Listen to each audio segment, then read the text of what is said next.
modèle d'affaires ou modèle économique, hein, c'est deux synonymes. Moi, je préfère la traduction littérale qui est modèle d'affaires. Très souvent, dans le monde de l'entrepreneuriat, on va dire tout simplement, on va utiliser le terme anglais business model. Donc tout ça, c'est la même chose. Plutôt que de partir d'une définition, je vais commencer plutôt par vous raconter une histoire.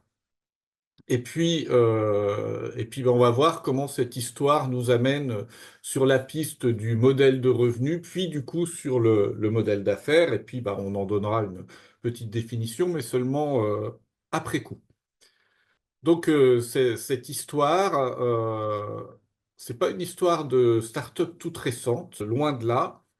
C'est une vieille histoire. C'est celle des débuts de Xerox, donc qui au tout début s'appelait Haloid. Et donc, on est en 1959, donc effectivement, il y a longtemps. Et donc, cette entreprise invente le photocopieur, au sens où on l'entend aujourd'hui, donc utilisant du papier normal. Le contexte à ce moment-là, c'est important de l'avoir, hein, pour comprendre la problématique qui va se poser on va dire Xerox, ce sera aussi simple. C'est que c'est pas parce qu'il invente le photocopieur et qu'il est le seul à pouvoir en proposer, puisqu'il va très bien le protéger par des brevets. Mais comme ça arrive souvent, hein, je ne sais pas si on vous l'a dit dans d'autres midis d'entrepreneuriat, on a parfois l'impression, quand on a une idée originale, qu'on est tout seul. En réalité, même quand il n'y a pas de concurrent direct, il y a le plus souvent des concurrents indirects. Et donc là, typiquement, oui, Xerox est le seul à pouvoir faire des photocopieurs, mais il existe déjà d'autres procédés de reproduction des documents dans les entreprises. Alors, outre le papier carbone qui consistait, lorsqu'on tapait un document sur une machine à écrire, à le taper en même temps sur un deuxième, voire un troisième document, bon, ça, c'est pas de la reproduction après coup. Il y avait des procédés, alors qu'on résume souvent par le terme humide parce qu'ils utilisaient une forme d'alcool et ils utilisaient du coup un papier très, très spécifique. Donc, c'est les ronéotypes, les stencils, etc.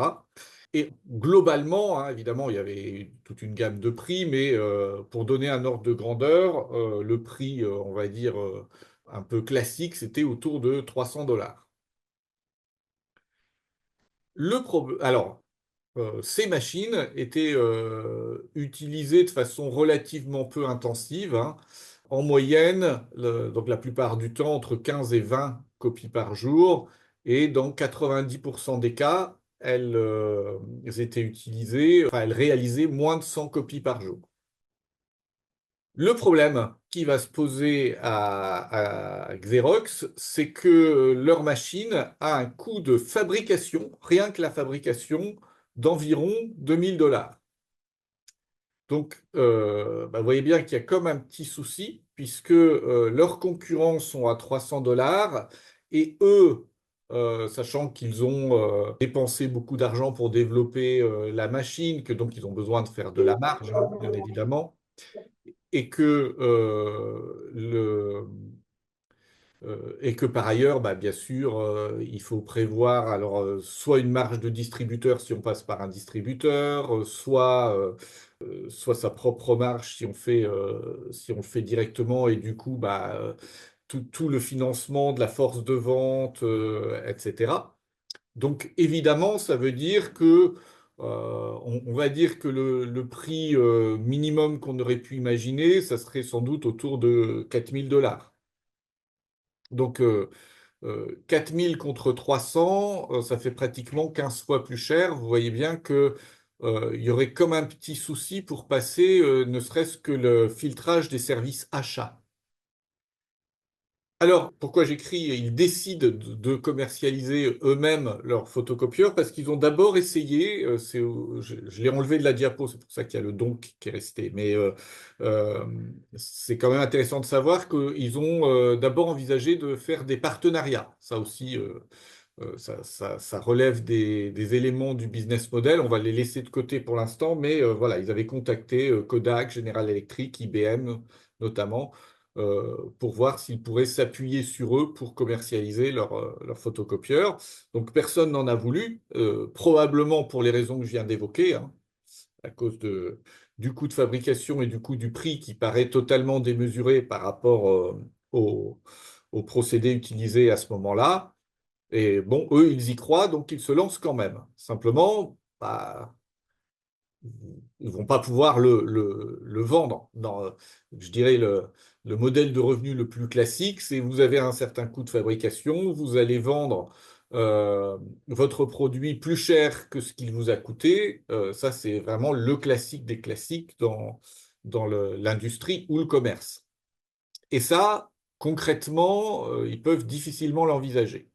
Alors, qu'est-ce qu'ils vont faire? Eh bien, ils vont le louer au lieu de le vendre.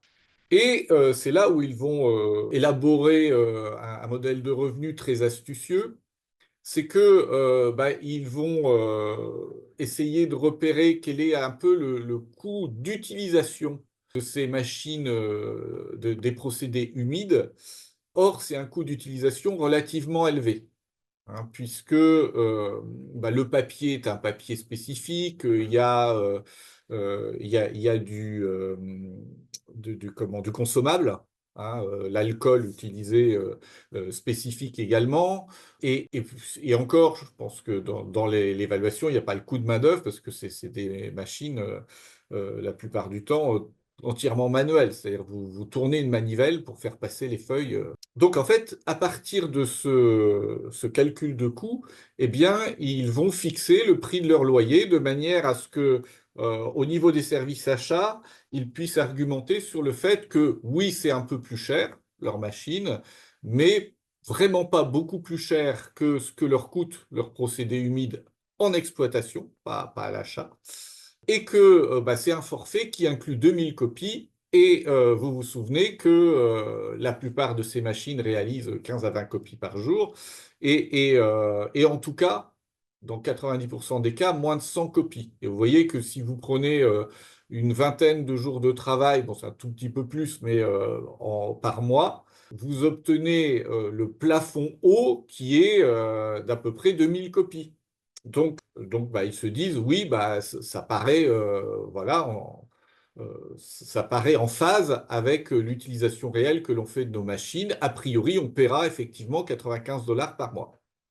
Alors évidemment, 95 dollars par mois, vous voyez qu'il faut déjà plus de 20 mois, ne serait-ce que pour déjà couvrir le coût de fabrication. Et puis, c'est un contrat de location avec maintenance comprise.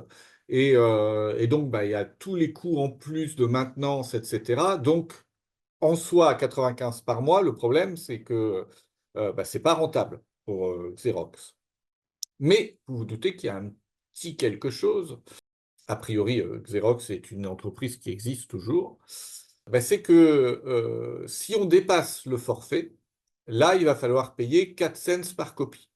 Alors, par ailleurs, 4 cents par copie, ça paraît pas démentiel, hein. Vous voyez que ça veut dire que si vous faites 100 copies de plus, parce qu'à un moment donné, voilà, vos machines, elles étaient autour de 100 copies, et donc, bah, voilà, vous allez payer 99 dollars au lieu de 95, c'est pas ça qui va vous ruiner. Donc, ça ne va pas effrayer outre mesure les services achats. Évidemment, le pari de Xerox pour être rentable, c'est que puisque la machine est beaucoup, beaucoup plus facile à utiliser, que les copies sont beaucoup plus rapides qu'avec les systèmes déjà en place, eh bien, les salariés feront tout simplement plus de copies. Et que donc, les entreprises dépasseront assez largement leur forfait. Bah, c'est un pari largement gagné. À mon avis, je n'ai pas d'infos précises, mais à mon avis, bien au-delà encore de ce qu'avaient imaginé les dirigeants de Xerox, qui d'ailleurs fera de Xerox une entreprise très rentable à un moment donné, puisque en pratique, la moyenne va passer à 2000 copies, pas par mois, mais par jour. Donc, ce qui veut dire que beaucoup d'entreprises avaient déjà consommé leur forfait le premier jour du mois, et donc après payer 4 cents par copie, donc concrètement 40 dollars par jour de supplément. Alors, les tarifs vont être par la suite adaptés un peu, mais on voit bien que bah, du coup, ça va coûter beaucoup plus cher que prévu. Alors, bien sûr, alors il y a probablement quelques entreprises qui, voyant leurs coûts exploser, ont soit essayé de limiter le nombre de copies faites par leurs salariés,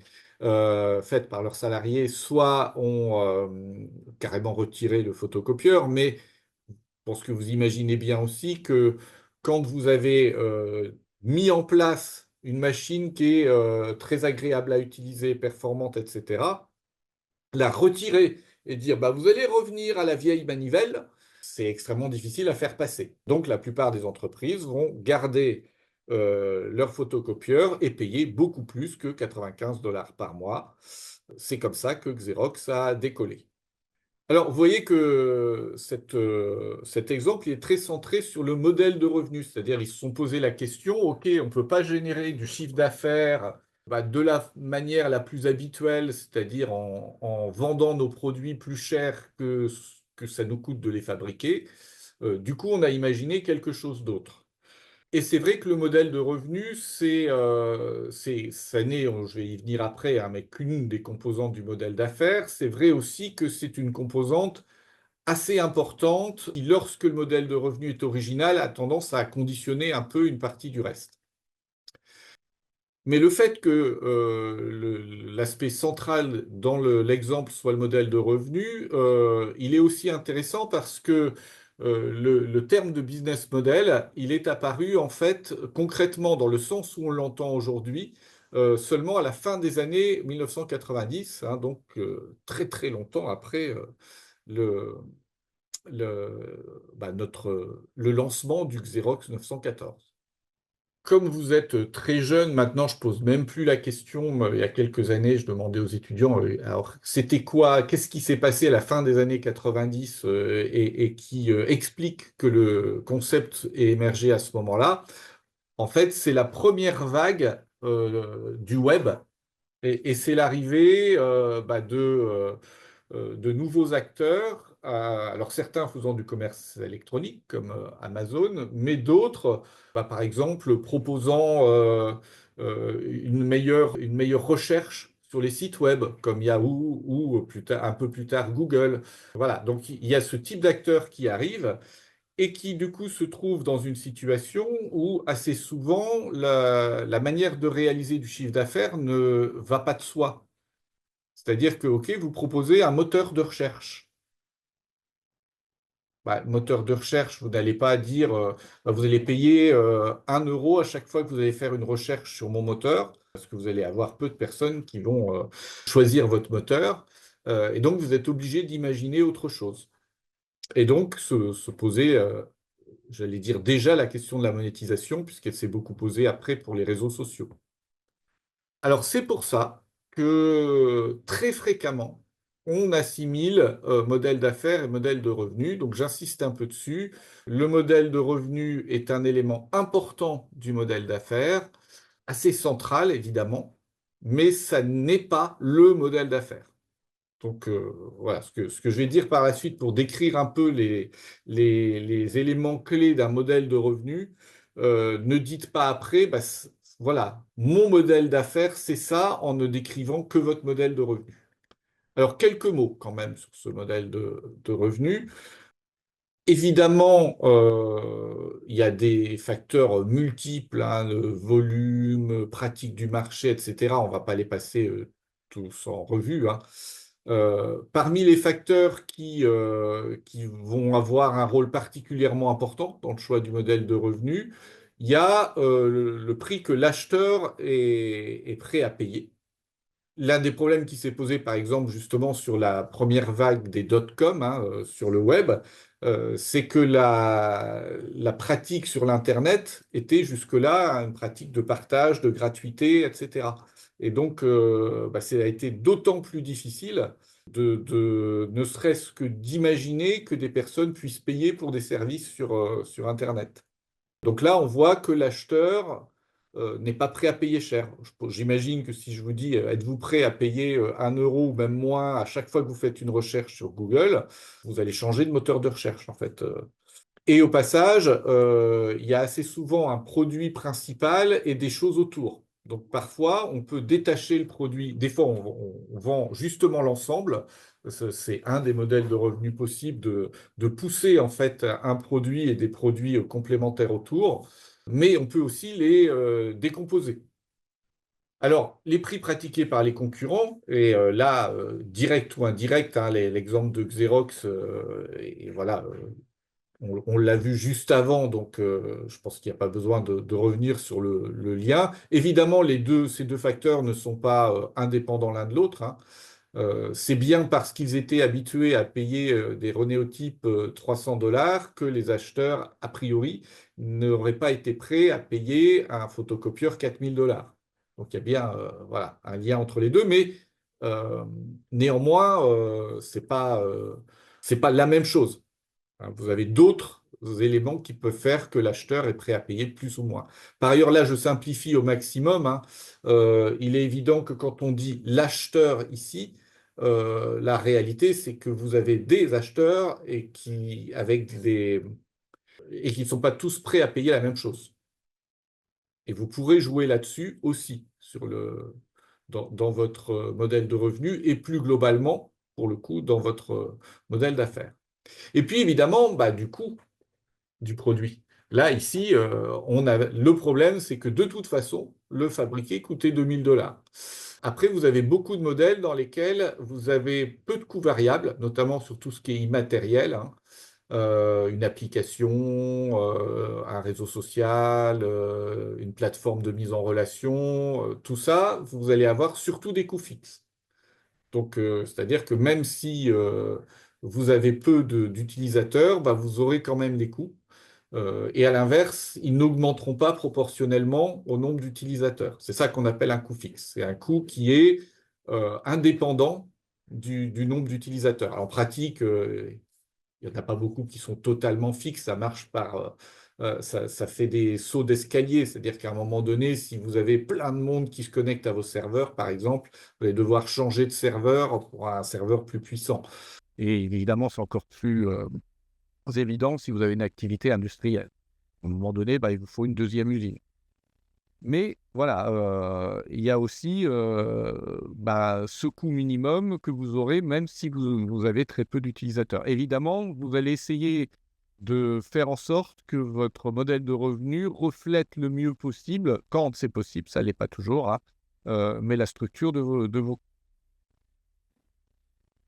Autre point important, c'est qu'est-ce qui va être valorisé par mes acheteurs, mes utilisateurs, mes clients dans mon offre. Alors comme ça peut paraître évident, hein. Mais par exemple, Est-ce que c'est vraiment, si j'ai un produit physique, est-ce que c'est vraiment le produit lui-même ou le service qu'il rend? Parce que si c'est le service qu'il rend, à ce moment-là, je vais peut-être pouvoir imaginer quelque chose qui n'est pas la vente du produit. Et c'est typiquement ce que fait Xerox, hein, ils se disent: «Bah non, finalement, nous, on va proposer un service qui consiste à mettre à disposition une machine en état de marche et qui permet de faire des copies facilement». Voilà, et du coup, l'entreprise, elle achète un service, elle s'abonne et Xerox d'ailleurs va derrière, mettre en place tout un réseau de maintenance parce qu'avec leur système où il faut absolument, pour que ça soit rentable, que les entreprises dépassent leur quota, bah, évidemment, il ne faut surtout pas que les photocopieurs restent longtemps en panne. Donc ça va faire d'eux des une référence en matière de qualité, de services de maintenance, et cetera. C'est assez logique compte tenu de leur modèle de revenus. Mais ça peut être aussi, dans certains cas, la technologie, hein. Vous pouvez parfois ne pas vendre le produit lui-même, mais proposer des licences sur la technologie, notamment si vous l'avez breveté. Et puis, bah, je l'ai dit, hein, on n'a pas un acheteur en pratique, on a des acheteurs. et le cas le plus fréquent qu'on connaît vraiment beaucoup sur tout ce qui est Internet au sens large, c'est les modèles dits freemium. C'est-à-dire que pour attirer du monde, vous avez une version gratuite de l'application, du service. Et puis, pour avoir certaines fonctionnalités supplémentaires, il faut payer. Hein, donc voilà, les exemples, ça va être Spotify ou Deezer qui vont vous proposer de pouvoir écouter votre musique gratuitement, mais à ce moment-là, vous aurez de la publicité. Si vous voulez la même chose, mais sans la publicité, avec des fonctionnalités supplémentaires, là, il va falloir payer un abonnement mensuel. De même, ChatGPT, vous pouvez lui poser un certain nombre de questions dans la journée, puis au bout d'un moment, il vous dira que vous avez épuisé votre quota du jour, etc. Et donc, par contre, le quota en question n'existe pas si vous payez, si vous passez au modèle payant. Et donc, c'est très utile lorsqu'on sent que notre modèle de revenu n'est pas évident, ne coule pas de source, enfin, c'est très utile de passer un petit peu en revue les différentes possibilités qui pourraient s'offrir à nous, si je me place dans la peau d'un entrepreneur potentiel. Je ne prétends pas avoir fait une liste complète hein, de tous les modèles de revenus possibles, d'autant qu'il y a plein de combinaisons possibles. Vous pouvez combiner hein, tout à fait ce que je vais citer après, puis il y en a d'autres. Hein. Mais bon, alors le plus classique, ça va être de vendre des biens ou des services avec une marge. Donc voilà, vous calculez combien ça vous coûte de mener à bien une mission de conseil, par exemple, et puis vous allez facturer plus que ce que ça vous coûte de mener à bien la mission de conseil, où ça aurait été de vendre des photocopieurs à 4 000 $. OK, la location, on l'a vu avec Xerox, sauf qu'on est plus proche d'ailleurs du modèle de l'abonnement que de la location, en réalité, puisqu'il y a un forfait, etc. Des fois, il y a des petites nuances. Mais donc, ça peut être la location pure et dure. Le modèle qu'on appelle souvent modèle de la lame de rasoir, c'est un modèle qui consiste à vendre le produit principal avec une très faible marge, souvent à prix coûtant, hein, pour faire ensuite de la marge sur des accessoires ou des consommables. Donc, vous voyez pourquoi on l'appelle comme ça, hein, parce que généralement, les rasoirs eux-mêmes vont être vendus peu cher. Mais par contre, une fois que vous avez une marque de rasoir, vous êtes obligé de prendre les lames de la marque en question. Et là, par contre, elle va faire de la marge sur ces lames. Si vous avez une imprimante à jet d'encre, enfin même une imprimante tout court d'ailleurs, ça vous parlera sûrement aussi. Vous vous direz, ah ben, j'ai pas acheté mon imprimante chère du tout. Alors, si après je cumule le coût des cartouches que j'ai achetées par la suite, c'est autre chose. Ça peut être un Excusez-moi. modèle publicitaire, hein. C'est ce qu'a choisi Google hein, de façon dominante, par exemple. Ça peut être un modèle de commission, c'est-à-dire que notamment quand vous mettez en relation des différents acteurs économiques, vous pouvez prélever quelque chose sur la transaction, comme Blablacar, comme Airbnb, pardon. Donc voilà, c'est quelques exemples, mais c'est pour montrer qu'il y a de réelles multiples possibilités hein, pour essayer de générer des revenus avec un projet, une idée, un produit, un service, etc.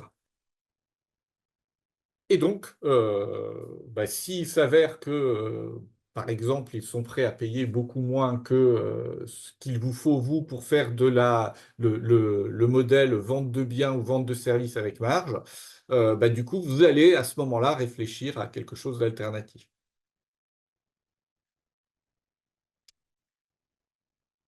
Alors, ceci étant, donc j'ai insisté plus particulièrement sur le modèle de revenu parce qu'il est assez structurant.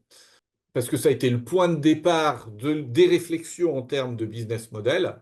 Alors, on le verra dans le business model, tout est lié à tout. Mais en même temps, il y a deux éléments qui vont être très structurants et qui sont très liés l'un à l'autre. C'est le modèle de revenu et ce qu'on appelle la proposition de valeur. Et la proposition de valeur, c'est ce que vous apportez de spécifique à vos futurs clients, acheteurs, prescripteurs, utilisateurs, etc.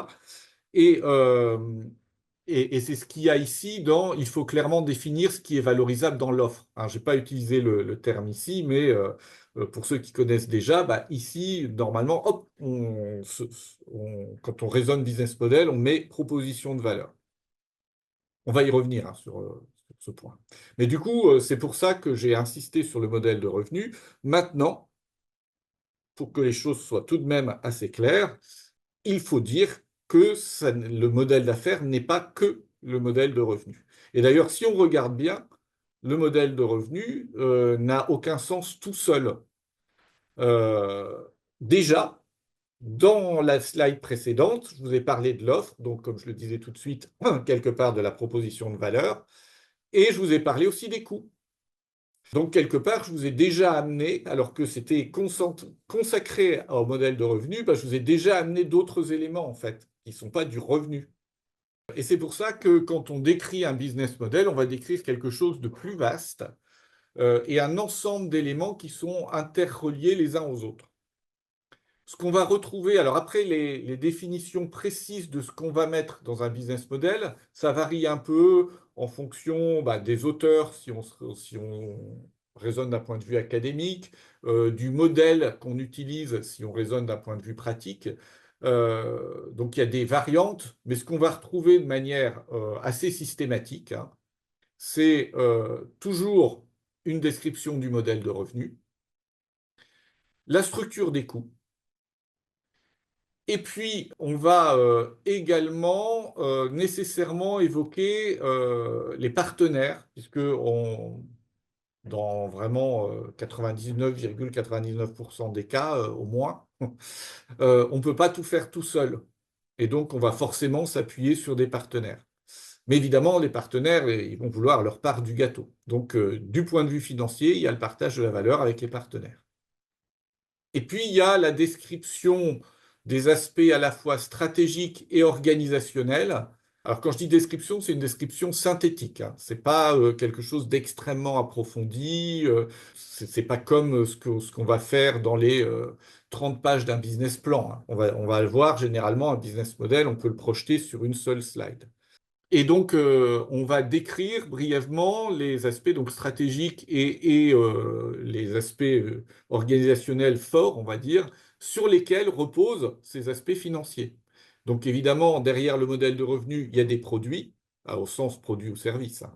Et puis, ces produits, ils ont été amenés à des clients. Donc, il y a des interfaces avec des clients, ça peut être des distributeurs, ça peut être de la relation client, etc. Mais on a forcément une interface avec des clients. Et puis, ces produits et services, il faut qu'ils aient quelque chose d'un peu original par rapport aux concurrents.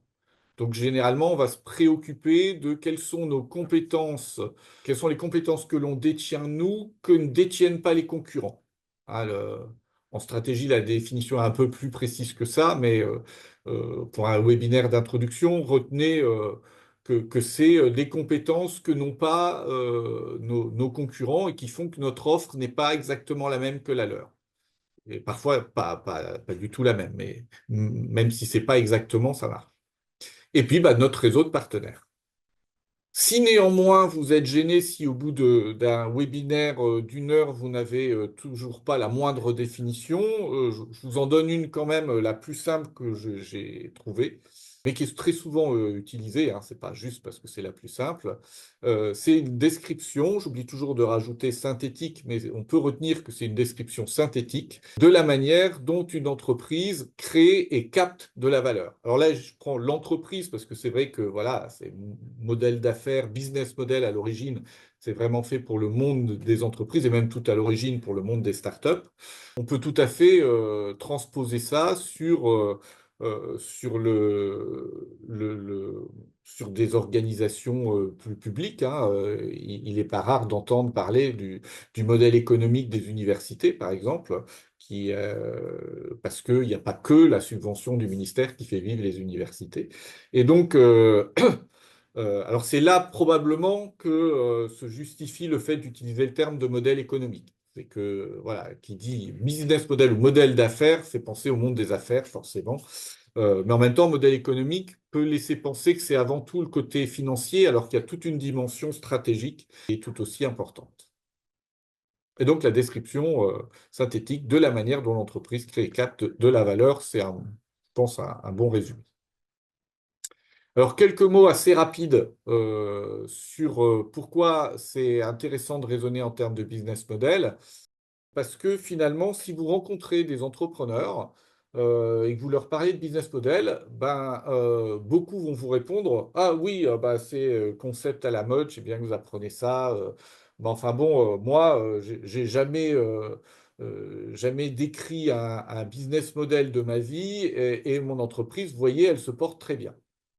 Donc c'est tout à fait vrai, hein. Alors certains, ceci étant, avaient fait du business model sans le savoir, voilà, puisque le concept n'existait pas, mais ils avaient réfléchi de la même façon, beaucoup de façon moins structurée, et ça a marché quand même. Ce que fait le business model, c'est qu'il va vous permettre de réduire un peu les risques dans les tâtonnements inévitables que vous allez avoir quand vous créez, enfin quand vous vous lancez dans un projet entrepreneurial. Parce que pour pouvoir, ne serait-ce que remplir un document qui représente un business model, vous allez être obligé de vous poser un certain nombre de questions qui sont des questions qu'on doit se poser de toute façon. C'est pour ça que des entrepreneurs ont tout à fait pu faire exactement, enfin exactement, c'est jamais exactement, mais ont pu faire ce qu'il fallait, comme s'ils avaient raisonné en termes de business model, alors qu'à aucun moment ils n'ont utilisé le concept et encore moins le nom. Et parce qu'ils se sont posé ces questions-là. Alors ces questions, c'est à quel besoin concret, quel problème je résous chez mes clients. Ce besoin, qu'est-ce qu'il représente en termes de potentiel? Puis bah, du coup, à la fois en termes de nombre, de volume, mais aussi en termes de combien sont-ils prêts à payer? Est-ce qu'il y a des offres alternatives, hein, donc concurrentes, directes ou indirectes? Et du coup, moi, qu'est-ce que je vais pouvoir mettre en place pour me distinguer des autres? Pour pouvoir faire ça, bah, qu'est-ce que je vais devoir mobiliser comme ressources? Hein, pour pouvoir réaliser bah, ce que je voudrais réaliser pour me distinguer et pour répondre aux besoins. Et puis, bah, dans les activités que je vais devoir réaliser pour pouvoir mener à bien cette mission, entre guillemets, hein, faire cette proposition de valeur, la mettre à portée des clients, eh bien, qu'est-ce que je vais pouvoir faire moi-même et notamment, bah, qu'est-ce qui je vais faire moi-même, notamment parce que c'est le cœur de ce qui me distingue, et qu'est-ce que je vais plutôt faire parce que bah, d'autres partenaires le feront mieux que moi, ou parce que j'ai pas les ressources ni les moyens d'aller les chercher. Et puis bah, derrière, évidemment, qui dit ressources, qui dit partenaire, dit coût. Et donc, bah, quel est le niveau des coûts et quelle est leur structure? Quand on dit structure de coûts, c'est toujours essentiellement cette idée de quel est le niveau des coûts fixes et quel est le niveau des coûts variables. Les coûts variables, j'imagine que vous avez compris que c'était l'inverse. C'est-à-dire que je vous ai dit le coût fixe, c'est celui qui ne bouge pas quand le nombre d'utilisateurs augmente. Le coût variable, c'est celui qui est proportionnel au nombre d'utilisateurs. Vous voyez, 2000 $ par photocopieur. Ça, c'est du coût variable. Parce que bah, si vous en vendez 10, ça vous coûtera 20 000 $. Si vous en vendez 100, ça vous coûtera 200 000 $. Donc, vous voyez que ça augmente proportionnellement. Après, évidemment, vous avez plein de nuances, hein. Encore une fois, entre des coûts qui montent en escalier, des coûts qui montent mais qui ne sont pas vraiment proportionnels, etc. Mais le principe et ce sur lequel on raisonne au départ et qui est extrêmement important, c'est coût fixe, coût variable. Et puis, élément absolument central dans le business model, c'est le côté cohérence de l'ensemble. Parce que parfois, vous allez penser quelque chose, a priori, vous allez penser à quelque chose d'assez cohérent. Et puis, à un moment donné, bah, à cause des retours marchés, etc., vous allez modifier un des éléments. Et là, c'est vrai que parfois, vous ne pensez pas aux effets en chaîne et au fait que bah, du coup, il faut modifier aussi ça, du coup aussi ça, du coup aussi ça. Alors, ce n'est pas un effet miracle, c'est-à-dire que vous pouvez très bien y penser alors que vous n'avez pas fait de business model, comme des fois, vous avez des personnes aussi bien professionnelles qu'étudiants dans des exercices qui font évoluer des éléments de leur business model, et ils ont beau l'avoir fait sur un joli canevas, comme on va voir tout à l'heure, bah, néanmoins, ils n'ont pas pensé à mettre en cohérence certains des aspects. Donc, ce n'est pas un outil miracle, mais quand même, le fait de pouvoir, généralement, sur une seule page, visualiser l'ensemble, ça aide à mettre en cohérence par rapport, par exemple, à un business plan où vous allez avoir 30 pages et où à un moment donné, sur telle page, vous allez changer. et ça c'est très très fréquent, vous n'allez pas changer sur les quelques pages plus loin. Et du coup, pour le lecteur, c'est une incohérence totale. Et donc ça c'est vrai au début, hein, c'est un bon outil pour penser son projet à son démarrage, mais c'est vrai aussi pour la suite, c'est-à-dire qu'un business model, ça évolue, hein, une entreprise ne garde pas toujours le même business model. On voit bien qu'Amazon aujourd'hui fait bien d'autres choses que juste vendre des produits, hein. C'est aussi une marketplace où ils prennent des commissions. C'est aussi un concepteur de produits et de services. Vous voyez bien que son business model c'est largement modifié par rapport à son business model d'origine. De même, si je prends Netflix, par exemple, au début, c'était un loueur de DVD. Vous voyez que ça n'a pas grand-chose à voir avec ce qu'ils font aujourd'hui. Enfin, en tout cas, en première approche. Donc, il y a des ajustements progressifs et puis parfois, notamment en début de vie, quand on teste nos produits, nos services, etc., il peut y avoir des changements plus importants, hein, et quand on modifie de façon assez structurelle, radicale, des éléments d'un business model en tenant compte de l'apprentissage qu'on a pu faire dans nos tests, on appelle ça un pivot. C'est un terme que vous entendrez assez souvent. Alors pour terminer ce webinaire, je voulais juste vous montrer deux modèles de représentation d'un business model. Un que je trouve très intéressant d'un point de vue académique, qui est le modèle RCOV. RCOV, c'est pour ressources, compétences, organisation, valeurs. Et donc, il a été proposé par deux Français. Si j'explique rapidement le principe, hein, on va partir des propositions de valeur. Donc voilà, ça c'est ce que vous allez proposer à vos clients. Ces propositions de valeur, elles s'appuient sur un certain nombre de ressources et compétences. Et ces ressources et compétences, vous allez forcément les organiser d'une certaine manière. Alors à la fois en interne avec des salariés qui vont être affectés à telle ou telle tâche, ça c'est l'organisation interne. Et puis également, vous allez avoir besoin de partenaires, c'est ce que je disais tout à l'heure. Donc c'est ce que eux appellent l'organisation externe, c'est la structure des partenariats. Tous ces salariés, tous ces partenaires, évidemment, il va falloir les payer. Et donc tout ça, ça va générer un volume et une structure de coûts et d'un point de vue trésorerie, des décaissements. Mais évidemment, vos propositions de valeur, vous allez trouver un moyen, ah, c'est le principe du modèle de revenu, de faire en sorte qu'il génère un volume et une certaine structure de revenus et donc du coup d'un point de vue trésorerie des encaissements. Et la différence entre les deux, c'est une marge pour ce qui est de la différence entre les revenus et les coûts et un flux de trésorerie pour ce qui est de la différence entre les encaissements et les décaissements. Si tout va bien, après, assez souvent, dans le cas des startups, une période où c'est négatif, si tout va bien, si votre modèle d'affaires est viable, ça va devenir positif. Et du coup, vous allez pouvoir réutiliser cette marge, ce surcroît de trésorerie pour réinvestir dans vos ressources et compétences. Alors, je le trouve intéressant parce que il est vraiment concentré sur les éléments clés.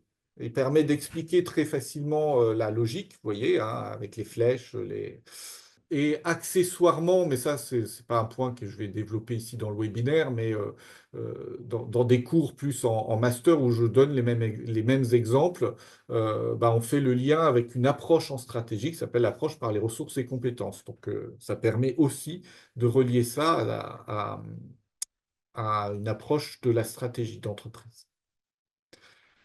Maintenant, ce n'est pas la représentation la plus utilisée, puis ce n'est pas non plus celle que je préconiserais d'ailleurs si on a un projet entrepreneurial, parce que justement, elle est tellement concentrée sur les éléments et la logique que finalement, elle ne sert pas tant que ça d'aide-mémoire en disant n'oublions pas tel élément important. Et donc finalement, celle qui est de très très loin, alors avec des petites variantes des fois, hein, mais celle qui est de très très loin la plus utilisée, c'est ce qu'on appelle le business model Canvas, qui a été proposé par Osterwalder et Pigneur.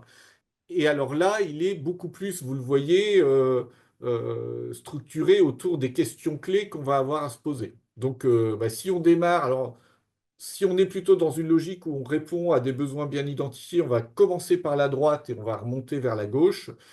Si on part plutôt de notre idée à nous, on va plutôt démarrer au milieu par les propositions de valeur. Et donc voilà, on commence dans ce cas-là par se poser la question de qu'est-ce que je vais proposer comme offre intéressante. Et à partir de là, vous allez définir à qui vous allez vous adresser, parce que vous pouvez rarement tout de suite adresser l'ensemble d'un marché. Vous allez en général le segmenter et dire, voilà, c'est ce segment-là qui m'intéresse plus particulièrement, pour telle ou telle raison. Il va falloir définir comment vous allez établir des liens avec ces clients, parce que pour l'instant, ils ne vous connaissent pas, hein, et maintenir la relation par la suite pour les fidéliser. Et puis, dans beaucoup de cas, vous allez avoir besoin de réseaux de distribution. Donc, d'où voilà, Customer Segments, Customer Relationships et Channels. Donc ça, c'est la partie droite. Et la partie droite, vous voyez qu'elle va générer des revenus, puisque c'est la partie où vous allez vers les clients. Mais évidemment, pour pouvoir réaliser ces propositions de valeur, vous avez besoin d'un certain nombre d'activités. Donc, alors attention, une représentation comme ça, vous n'allez pas évidemment chercher à lister de manière complète, exhaustive, toutes les activités qui sont nécessaires pour pouvoir proposer un service ou un produit, hein, parce que là, mais ce sont les activités les plus importantes, à la fois en termes, qu'est-ce qui représente le plus dans le coût, et puis qu'est-ce qui vous permet d'être distinctif. Il y a vraiment ces deux aspects-là. Donc, vous identifiez vos activités clés, vous identifiez vos ressources clés, et du coup, vous pouvez, assez souvent, vous allez avoir un décalage entre les deux. Vous allez dire, OK, il faudrait faire ça, mais on n'a pas les ressources. Et du coup, ça va vous conduire à rechercher des partenaires pour compenser, notamment, pas seulement, hein, mais pour compenser les ressources que vous n'avez pas. Et donc, on a du coup tout le côté gauche qui, lui, va générer des coûts. Donc voilà à quoi ressemble ce business model Canvas qui est si utilisé et systématiquement enseigné quasiment dans les cours d'entrepreneuriat. Voilà pour ma partie expérience.